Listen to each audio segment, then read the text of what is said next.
आजकल जो सबसे ज़्यादा दिल्ली में सबसे बड़ी समस्या है और एक आम समस्या है, सब लोग जिससे परेशान हैं, चाहे वो बच्चे हों, बुजुर्ग हों, युवा हों, हर लोग एक समस्या से परेशान है जिसका नाम है एयर पोल्यूशन। एयर पोल्यूशन यानी कि हमारी वायु प्रदूषण जिसे कहते हैं। जब एयर पोल्यूशन होता है, वायु प्रदूषण बढ़ता है, तो बहुत सारी निर्णय सरकार लेती है। छोटे छोटे बच्चों को स्कूल बंद कर देती है, कंस्ट्रक्शन का काम बंद कर देती है, जहाँ से धूल मिट्टी आदि उड़ती है वो सारे बंद कर देती है, और त्योहारों पर पटाखे जलाना भी बंद कर देती है ना।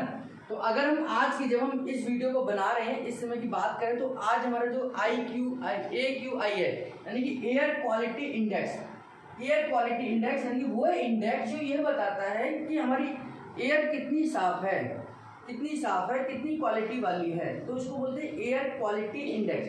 यानी कि हवा में कितनी गंदगी है, हवा कैसी है, ये हमें किससे पता चलता है? एयर क्वालिटी इंडेक्स से पता चलता है। ये एयर क्वालिटी इंडेक्स आपको जानकारी हैरान होगी कि जो नॉर्मल है, जो अच्छी मानी जाती है, जो हमारे लिए फायदेमंद है, वो 0 से 50 होनी चाहिए। यानी कि अगर एयर क्वालिटी इंडेक्स का जो अगर हम चेक करें, अगर वो 0 से 50 है तो ये हमारे लिए बहुत अच्छी है, यानी कि हम साफ हवा में श्वास ले रही है। और आपकी जानकारी के लिए बताऊं कि ऐसा बहुत ही कम मौका मिलता है कि दिल्ली की एयर क्वालिटी इंडेक्स 0 से 50 हो। ये ऐसी जगहों पे मिलेगा जहाँ पर पहाड़ी इलाके हैं, कहीं हम घूमने जा रहे हैं, कहीं जहाँ हरियाली है, वहाँ की एयर क्वालिटी इंडेक्स 0 से 50 के बीच में होगी। 50 से लेकर 100 तक हो तो भी चल जाता है कि भाई चलो ठीक है, हम काम चला लेंगे, हमारा लंग्स काम चला लेगा, इसको बोलते हैं कि ठीक है।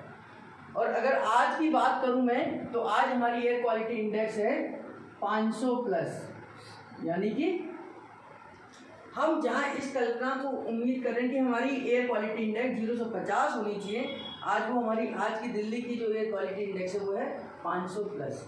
यानी कि हम इतनी जहरीली गैस ले रहे हैं, इतनी जहरीली वातावरण में हम रह रहे हैं कि एक सर्वे ये कहता है कि हम 20 यानी कि 20 सिगरेट रोज पी रहे हैं। आप चाहे पी रहे हो या ना पी रहे हो, तो भी ये मान के चलना कि 20 सिगरेट का धुआं आपके शरीर के अंदर जा रहा है, चाहे वो बच्चा हो, चाहे बुजुर्ग हो, चाहे कोई भी है। और जो 20 सिगरेट ऑलरेडी पी रहा है तो उसके तो 40 सिगरेट वो पी रहा है। यानी कि दिल्ली में रहने वाला आज की डेट में व्यक्ति 20 सिगरेट पी रहा है। आज की जो एयर क्वालिटी इंडेक्स है जो 500 प्लस है। तो ये क्या है, जब इसको पैमाना है, नापते हैं कि हमारी एयर क्वालिटी इंडेक्स कैसी है।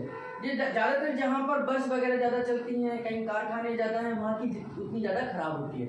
इस एरिया में हमारी सबसे ज़्यादा खराब होती है आनंद विहार के आसपास की एरिया में। ये तो हो गई हमारी समस्या क्या है। अब ये जो समस्या है, इसमें एज ए न्यूरोथेरेपिस्ट और as a professional therapist, as a health professional, हम लोगों की जिम्मेदारी है कि हम लोगों को अवेयर करें, थोड़ी उनकी मदद करें, बाकी लोगों को भी ये समझाएं कि क्या करना है और क्या नहीं करना चाहिए। तो उसमें क्या करना चाहिए और क्या नहीं करना चाहिए, तो ये कुछ चीज़ें मैंने यहाँ लिखी है, 2-3 चीज़ें। जैसे मास्क का उपयोग करना चाहिए। मास्क का उपयोग कोरोना में करते थे हम लोग, तो मास्क हालांकि एयर को फिल्टर नहीं कर पाता, लेकिन फिर भी कुछ हद तक हमारे को एयर पॉल्यूशन से बचा सकते हैं। तो लोग रुमाल बांध सकते हैं, मास्क लगा सकते हैं, कोरोना के डर से नहीं, अपने आप को एयर पॉल्यूशन से बचाने के लिए मास्क का उपयोग फिर से हमें लेकर आना चाहिए। और जब भी हम घर से बाहर निकलें तो कोशिश करें मास्क लगाकर ही जाएं। दूसरा, आजकल जो हमें एक मॉर्निंग वॉक करने की आदत होती है उसे अवॉइड करना है, क्योंकि जितनी हवा कम बहेगी, जितनी हवा शांत होगी, उतना एयर क्वालिटी इंडेक्स मतलब इस समय पर हमें ज़्यादा नुकसान करेगा। तो मॉर्निंग के समय पर या इवनिंग के समय पर हमें कम से कम घर से बाहर निकलना है। यानी कि मॉर्निंग पे भी ना निकलें, मॉर्निंग वॉक ना करें, ना ही इवनिंग पे जाएं, ना इवनिंग वॉक करें। तो अभी इवनिंग और मॉर्निंग वॉक की छुट्टी करें। और छुट्टी का मतलब ये नहीं कि हमने करना कुछ नहीं है, करना है घर में बैठकर आप योगा प्राणायाम कर सकते हैं। और इसके लिए हमें क्या करना चाहिए, तो कुछ खाने पीने की डाइट में चेंजेस कर सकते हैं। क्या चेंजेस कर सकते हैं? ऐसी डाइट हम लें जो कि हमारे अंदर, अब ये एयर तो जा ही रही है, तो हमारे शरीर के अंदर जो उनका नुकसान है वो कम से कम हो। वो नुकसान कम से कम कैसे हो सकता है कि एक तो हमें ये ध्यान करना चाहिए, एंटीऑक्सीडेंट्स खाना खाना चाहिए। सिंपल भाषा में एंटीऑक्सीडेंट्स क्या है? एंटीऑक्सीडेंट्स का एक सिंपल सा उदाहरण मैं आपको समझाता हूँ। जैसे आपने देखा होगा, लोहा अगर खुले वातावरण में छोड़ दें, छत पर छोड़ दें, हवा में छोड़ दें, तो धीरे धीरे जंग लगनी शुरू हो जाती है ना। या कोई लोहे का गेट है, लोहे का कुछ बना है तो उसमें धीरे धीरे जंग लगती है, तो वो जंग लगने से हम बचाते कैसे, उसमें पेंट करते हैं, पेंट करते हैं ना। तो ऐसे ही हमारे शरीर के अंदर जंग ना लग जाए, आम भाषा में उस जंग से बचाने के लिए हम क्या करते हैं, एंटीऑक्सीडेंट्स खाते हैं। जैसे अब पेंट तो कर नहीं सकते ऑर्गेन्स के ऊपर, तो पेंट क्या है, एंटीऑक्सीडेंट, यानी कि ऐसी चीजें हम ज्यादा खाएं जो हमारी इंटरनल इंजरीज को, इंटरनल टूट फूट को, इंटरनल जंग ना लग जाए उसके लिए रोकने के लिए जरूरी है। तो वो क्या चीजें हैं, ये सारी चीजें हैं जिनको हम खाकर एंटीऑक्सीडेंट्स ले सकते हैं और बॉडी में होने वाले बदलाव को रोक सकते हैं। अगर आप ये खाते हैं तो कहते हैं कि आपकी एजिंग प्रोसेस, यानी कि जो शरीर तेजी से टूट फूट रहा है अंदर से, वो रुक जाएगा और आपकी एजिंग प्रोसेस धीरे धीरे चलेगी। बहुत सारे लोग आपने देखे होंगे 30 साल का व्यक्ति है और उसकी एनर्जी लेवल 50 साल की है, वो बेचारा सुस्त, इतना थका हुआ सा लग रहा है, चेहरा मुरझाया हुआ सा है, क्योंकि 50 साल का लग रहा है। तो इसका मतलब क्या हो गया कि उसके शरीर के अंदर इंटरनल जंग लगती चली जा रही है, यानी कि उसने एंटीऑक्सीडेंट नहीं खा रहा। जो लोग 50 साल के, 60 साल के और कुछ ऐसे भी लगते हैं यार इसकी एनर्जी लेवल बहुत हाई है, ये तो एकदम यंग व्यक्ति की तरह लग रहा है, चेहरे लाल है उसका, बाल काले हैं और तुरंत काम कर रहा है, यानी कि उसके शरीर के अंदर टूट फूट कम से कम है, वो एंटीऑक्सीडेंट ज़्यादा खा रहा होगा, यानी कि उसका शरीर ज़्यादा दिनों तक चलने वाला है। तो एंटीऑक्सीडेंट्स क्या करते हैं, बॉडी के अंदर होने वाली खराब रिएक्शंस को रोकते हैं, टूट फूट को रोकते हैं। उनमें क्या है, हमें काली मिर्च का इस्तेमाल करना चाहिए। काली मिर्च को आप चाय में इस्तेमाल कर सकते हैं, खाने में इस्तेमाल कर सकते हैं, अलग अलग तरीके से उसका इस्तेमाल कर सकते हैं। और ज़्यादातर घरों में गरम मसाले का इस्तेमाल होते हैं, गरम मसाले में काली मिर्च होती है। विटामिन ई और विटामिन सी का इस्तेमाल कर सकते हैं। विटामिन ई सबसे ज़्यादा ड्राई फ्रूट्स में होता है, जैसे अखरोट है, बादाम है, इनमें विटामिन ई है। तो कहते हैं कि ऐसे समय पर हमें 4 बादाम या 4 अखरोट रात को भिगोकर उसको इंटेक करना चाहिए, खाना चाहिए, ताकि आपको विटामिन ई मिले और वो आपके अंदर होने वाली ऑक्सीडेंट्स यानी कि उस टूट फूट को रोक सके। विटामिन सी यानी कि आंवले का इस्तेमाल हमें करना चाहिए। आंवला के अंदर सबसे ज़्यादा विटामिन सी है। विटामिन सी एक ऐसा प्रोडक्ट है, ऐसा विटामिन है जिसको हम आंवले के तौर पर, आंवले के अंदर 100% विटामिन सी है और खा सकते हैं। ये हमारी इम्यूनिटी को स्ट्रॉन्ग करता है, हमारी स्किन की देखभाल करता है और साथ में ये एंटीऑक्सीडेंट्स के रूप में भी काम करता है। अदरक का इस्तेमाल करें, अदरक का इस्तेमाल करेंगे तो ये आपके शरीर के अंदर ब्लड सर्कुलेशन के लिए अच्छा है, क्योंकि आपकी बॉडी की बेसिक नीड क्या है, आपकी बॉडी के सेल जो है उनकी बेसिक नीड क्या है, ऑक्सीजन और ग्लूकोज, ऑक्सीजन और ग्लूकोज। तो उस ब्लड सर्कुलेशन को भी प्रॉपर रखने में आपका कौन मदद करेगा, अदरक करता है। तो कभी भी अगर किसी को हार्ट अटैक की दिक्कत हो रही हो, हार्ट की प्रॉब्लम हो रही हो, सांस लेने में दिक्कत हो रही हो, चेस्ट में पेन लग रहा हो, तो उसे अदरक चबाने के लिए दे दो, उसको बोलो अदरक चबाता रहे, तो धीरे धीरे उसको आराम आने लग जाएगा, क्योंकि अदरक के अंदर क्वालिटी की वो ब्लड सर्कुलेशन को बढ़ाता है, यानी कि ब्लड फ्लो को ठीक रखता है। शहद आपकी बॉडी से डिटॉक्सिफिकेशन करने में काम करता है, बॉडी से हैवी मेटल्स को बाहर निकालने में काम करता है। तो शहद का इस्तेमाल आप कर सकते हैं। सुबह उठकर गुनगुना पानी किया, उसके अंदर 1 चम्मच शहद डालो और वो पानी आप पी जाओ, तो बॉडी के अंदर हैवी मेटल्स जो भी होंगे वो उनको खींचकर बॉडी से स्टूल के माध्यम से बाहर निकाल देगा। काला जामुन एंटीऑक्सीडेंट है, इनका इस्तेमाल करेंगे तो बॉडी से डिटॉक्सिफाई होगा, यानी बॉडी के अंदर टॉक्सिन्स कम से कम रुकेंगे और बॉडी लाइट फील करेगी। हरे पत्तेदार सब्जियां खानी चाहिए। आजकल सर्दियों का मौसम शुरू हो रहा है, तो पालक है, मेथी है, बथुआ है, चौलाई है ना, या गोभी है, बंद गोभी है, तो ऐसे सब्जियां खा लेंगे जो हरे पत्तेदार सब्जियां हैं। इनके अंदर एंटीऑक्सीडेंट तो होता ही होता है, साथ में फाइबर भी होता है, यानी कि रेशे भी होता है, जो आपके डाइजेस्टिव सिस्टम को स्ट्रॉन्ग करने का काम करेगा। और ये तो हर समय ही कहा जाता है कि 10 से लेकर 15 गिलास पानी पीना चाहिए, चाहे गर्मी हो चाहे सर्दी हो, लेकिन ऐसे समय पर इस पानी की जरूरत पड़ जाती है जब हम इस कंडीशन में हो कि हमारी एयर क्वालिटी इंडेक्स 500 से प्लस हो गई हो। जहाँ हम 500 से ज़्यादा एयर क्वालिटी इंडेक्स में रह रहे हों, वह पानी की मात्रा अधिक है, क्योंकि जल ही जीवन है। और जल ही जीवन इसलिए है क्योंकि जितना ज़्यादा हम पानी पिएंगे उतना बॉडी अपने आप को फिल्टर करेगी, यानी कि यूरिन के माध्यम से, स्टूल के माध्यम से, पसीने के माध्यम से, अलग अलग तरीक़ों से बॉडी से टॉक्सिन बाहर आएंगे। अगर हम पानी नहीं पिएंगे तो हम और भी ज़्यादा बीमार पड़ जाएंगे, क्योंकि हम जिस वातावरण में रह रहे हैं वो हमारे लिए बीमार होने के लिए काफ़ी है।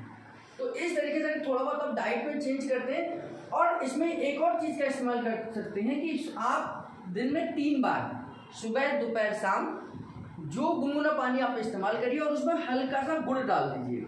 यानी कि गुड़ डालने के बाद में वो पानी आपको ज़्यादा इफेक्ट करेगा और बॉडी से टॉक्सिन ज़्यादा निकालेगा। गुड़ के अंदर कहते हैं आयरन सबसे ज़्यादा होता है ना। जब आरबीसी बनती है यानी कि रेड ब्लड सेल्स को बनाने के लिए आयरन का बहुत महत्व है। ये आरबीसी जो है, रेड ब्लड सेल्स जो है, इसके अंदर हीमोग्लोबिन है।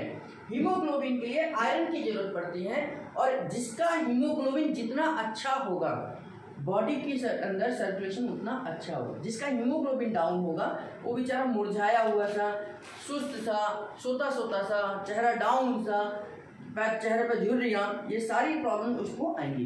तो ऐसे ना हो कंडीशन, उसके लिए हमें आयरन की मात्रा लेनी चाहिए। हमारी आरबीसी प्रॉपर होनी चाहिए। जितनी ज़्यादा आरबीसी होंगी, रेड ब्लड सेल्स होंगी, हमारी बॉडी के अंदर ब्लड का सर्कुलेशन फ्लो उतना ही अच्छा बना रहेगा। उसके लिए हमें गुड़ का इस्तेमाल करना चाहिए। आप खाना खाने के बाद में गुड़ का इस्तेमाल कर सकते हैं, नहीं तो अगर आप नहीं कर पा रहे हैं तो आप जो पानी पी रहे हैं उसके अंदर गुनगुना पानी सुबह दोपहर शाम पीजिए, और उसके अंदर गुड़ का छोटा सा आप टुकड़ा डाल दीजिए, और वो अपने आप गुड़ आपके अंदर चला जाएगा। पानी का टेस्ट भी होगा, पानी ज़्यादा मात्रा में भी पी पाएंगे इस बहाने, और गुड़ भी अपने आप चला जाएगा। अब आते हैं कि न्यूरोथेरेपी क्या कर सकती है। तो न्यूरोथेरेपी के ट्रीटमेंट्स हैं, सेल्फ ट्रीटमेंट है। पहले मैं आपको सेल्फ बता देता हूँ हम कैसे ले सकते हैं इस ट्रीटमेंट्स को, और दूसरा हम दूसरे को कैसे देंगे ये भी मैं बताता हूँ। सेल्फ न्यूरोथेरेपी में क्या कर सकते हैं। अगर ये कंडीशन है या आपको सांस की दिक्कत हो रही है, या आप थेरेपिस्ट हैं, न्यूरोथेरेपी को सीख रहे हैं, अपने लिए भी न्यूरोथेरेपी में हम क्या कर सकते हैं, इस तरीके की एयर पॉल्यूशन वाली समस्या से बचने के लिए, या अगर कोई दिक्कत हो रही है तो उसमें भी।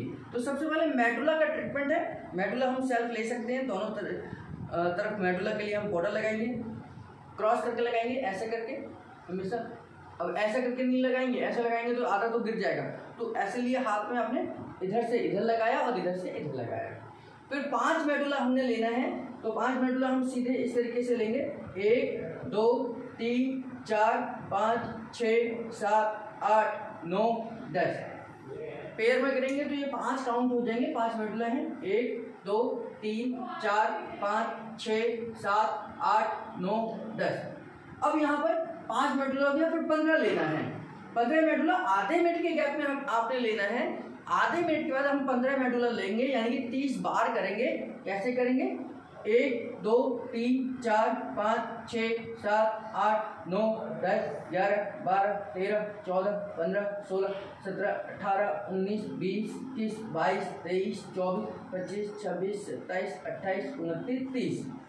ऐसे ही हम राइट में करेंगे, 1 2 3 4 5 6 7 8 9 10 11 12 13 14 15 16 17 18 20 21 22 23 24 25 26 27 28 29 30। आधे मिनट पर फिर हम 5 करेंगे। तो इस तरीके से एक सेट कंप्लीट हो जाएगा। इसको बोलते हैं 5 15 5, जो कि लंग्स के लिए बहुत अच्छा है।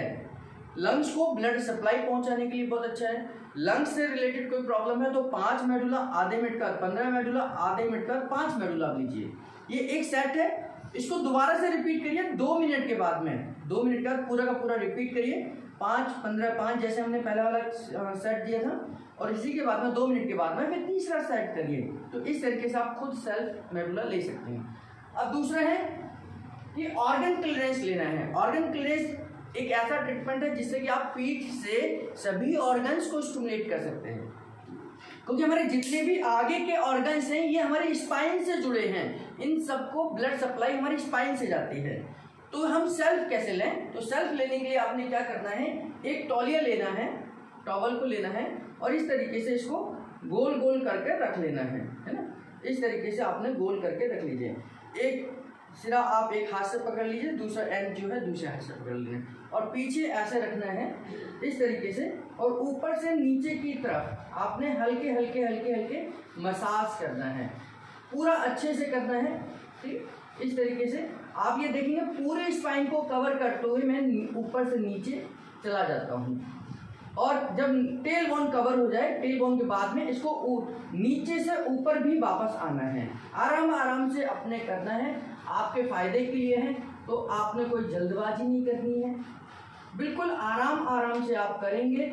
ऊपर से नीचे, नीचे से ऊपर, आपके स्पाइन पूरे स्टिमुलेट हो जाएगी और हमारी स्पाइन से हमारे नर्व निकलती हैं 31 पेयर ऑफ स्पाइनल नर्व।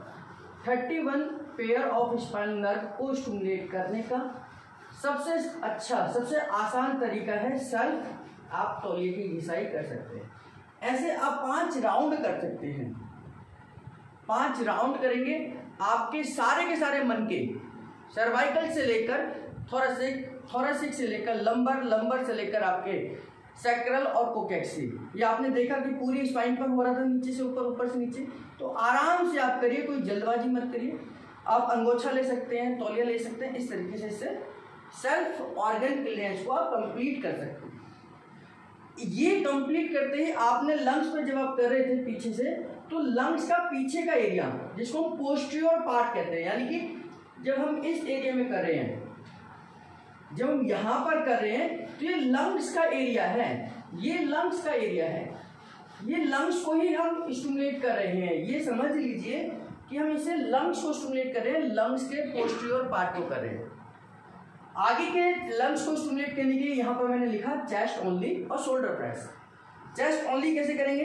आप ये ताम झाम उतार कर करना, अगर कोई पेन वेन सब हटा कर करना। इसके बाद में आप लेफ्ट से राइट की तरफ देंगे, यानी कि राइट से लेफ्ट देंगे और लेफ्ट से राइट की तरफ देंगे। तो इस तरीके से रखना 16 बार। अगर लिखा हुआ है चेस्ट ओनली, 8 चेस्ट ओनली लिखा है तो पहले 12 बार इधर करेंगे। 1 2 3 4 6 7 8 9 10 11 12। अब लेफ्ट हैंड से राइट की तरफ देंगे। 1 2 3 4 5 6 7 8 10 11 12। फिर 12 बार इधर करेंगे। 1 2 3 4 5 6 7 9 10 11 12। 1 2 3 4 5 6 7 8 9 10 11 12। ये हमारा चेस्ट आगे से स्टिमुलेट हो गया, यानी कि एंटेरियर पार्ट स्टिमुलेट हो गया। तौलिए से हमने बैक का करा था, यहाँ से हमने फ्रंट का कर लिया, तो लंग्स को प्रॉपर तरीके से ब्लड सप्लाई चली गई। लास्ट पॉइंट और है, अगर आप करना चाहें तो लंग्स प्लस शोल्डर करना है। लंग प्लस शोल्डर कैसे करते हैं? ये आपके कॉलर बोन है, क्लेविकल बोन बोलते हैं इसको। तो यहाँ से इसको प्रेस करना है, हथेली से इधर प्रेस करना है और इस हथेली से इधर प्रेस करना है, और उसके बाद दोनों हाथों को इस तरीके से फोल्ड करना है। 1 2 3 4 5 6। इससे आपकी लंग्स की कैपेसिटी बढ़ती है, यानी कि लंग्स अगर मान लीजिए 10% काम कर रहा है, तो आपके ट्रीटमेंट देते ही ये 15% काम करने लग जाएगा। कैसे? हथेली को यहाँ रखा और हल्का सा प्रेशर दिया, आपको भी दर्द होगा जब आप प्रेस करेंगे, तो हल्का सा प्रेशर दिया, फिर यहाँ से इसको प्रेशर दिया और फिर दोनों से होल्ड करा। 1 2 3 4 5 6। तो इससे अगर लंग्स आपका 10% काम कर रहा है तो 15 करने लग जाएगा, 80 कर रहा है तो 85 करने लग जाएगा, और इस तरीके से आप इसको दे सकते हैं। लास्ट में, क्योंकि पॉल्यूशन है, पॉल्यूशन की समस्या से आपका गला खराब हो सकता है, तो गला खराब की अगर समस्या है तो हमने 9 मेडुला को अरेस्ट कर लेना है। 9 मेडुला आधे मिनट के गैप में 9 मेडुला का ट्रीटमेंट देंगे। तो कैसे देंगे? 1 2 3 4 5 6 7 8 9 11 12 13 14 15 16 17 18 बार लेफ्ट में करेंगे और 18 बार राइट में करेंगे। 1 2 3 4 5 6 7 8 11 12 13 14 15 16 17 18। तो ये 18 बार देने से 9 मेडुला हो जाएगा, जो कि गले की समस्याओं के लिए उपयोगी है। तो इस तरीके से आप सेल्फ ट्रीटमेंट ले सकते हैं या किसी को सिखा सकते हैं, जिससे कि आप एयर प्रॉब्लम से, यानी कि एयर पॉल्यूशन से बच सकते हैं, अपने आप को उसके लिए तैयार रख सकते हैं। दूसरा नेक्स्ट जो है कि हमें योगिक एक्सरसाइजेस करनी चाहिए। योगिक एक्सरसाइज का मतलब है कि जिससे आपके लंग्स की कैपेसिटी बढ़े, जैसे आप आगे ताली बजाइए, पीछे ताली बजाइए, ये इस तरीके से करिए, ऊपर ताली बजाइए, है ना। तो ये आपके लंग्स के चारों तरफ का एरिया योगिक एक्सरसाइज से खुल जाए, जिससे कि इसकी ब्लड सप्लाई अच्छी आसानी से हो। उसके लिए आप दोनों हाथों को सामने रखिए, इसको क्लॉकवाइज करिए 10 बार, 10 बार क्लॉकवाइज करिए, 10 बार एंटी क्लॉकवाइज करिए, है ना। इसको आधे मिनट के गैप में 3 बार करिए। इससे आपके कंधों की तो एक्सरसाइज हो रही है, साथ में आपके लंग्स की भी एक्सरसाइज हो रही है। इसके साथ में आप हाथ आगे रख लीजिए, लंबी गहरी सांस लीजिए और वापस छोड़िए। तो ये आपके लंग्स की, आप जब सांस को भर रहे हैं तो फैल रहा है, जब आप छोड़ रहे हैं तो सिकुड़ रहा है, तो इससे आपके लंग्स की कैपेसिटी बहुत अच्छी आसानी से बढ़ जाएगी। तो 10 बार आप इस तरीके से भी कर सकते हैं। ब्रीदिंग एक्सरसाइज आपने करनी है। ब्रीदिंग एक्सरसाइज में अनुलोम विलोम करना है, प्राणायाम करना है। अनुलोम विलोम, कपालभाति, भस्त्रिका, भ्रामरी और ओम का उच्चारण, ये 5 एक्सरसाइज आप कर लीजिए, आपका लंग्स अपने आप काम करने लग जाएगा, यानी कि आपके लंग्स की कैपेसिटी बढ़ेगी। कौन से? अनुलोम विलोम, कपालभाति, भस्त्रिका, भ्रामरी और ओम का उच्चारण। एक एक बार करके दिखा देता हूँ ताकि आप लोग इसका अभ्यास बाद में घर पर कर सकते हैं। आराम से बैठ जाइए, सुखासन में, पद्मासन में, वज्रासन में।